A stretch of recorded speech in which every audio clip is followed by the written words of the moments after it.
Сәлем, менің атым Кризи, және мен кішкентай кезімнен ойға қонымсыз заттарды жасайтынмын. Мен қолымды кесе беремін. Сабақ та қиындап кетті.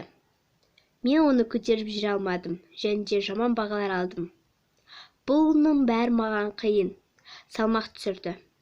Мен енді үздік оқушы қатарында емеспін. Мен барлық заттармен қолымды кесе беремін. Және оны достарым да көріп қоятын. Не үшін деп сұрайтын. Мен мысық тырна балды немесе басқа да сылтаулармен айтатынмын. Мен тіпті ойнамаймын. Себебі көрініп қалады. Мен кесе беремін. Күндері өтті, апталар өтті. Мен жалғыз қалған сияқтымын. Айналамдағы заттармен барлығын кесе беремін. Тіпті соның кесірінен сабағымнан нашарлап кетті. Әрі қолымдағы заттарды пышақ деп ойлайтынмын. Бір күні ата-анам мені көріп қалды, және де қатты қапаланып жылады. Менің көңіл де қалып қалды.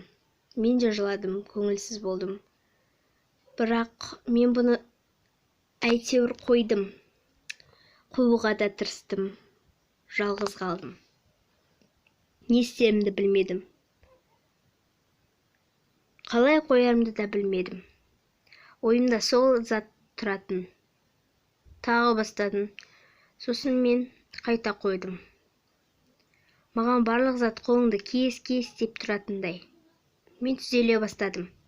Ақырында бақытты бола бастадық. Ата-анамнан бастап бәрі маған қолдау көрсетті. Мен де тастауға тырыстым.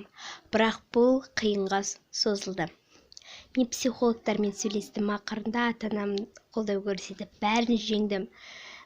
Бұл маған қиын болды.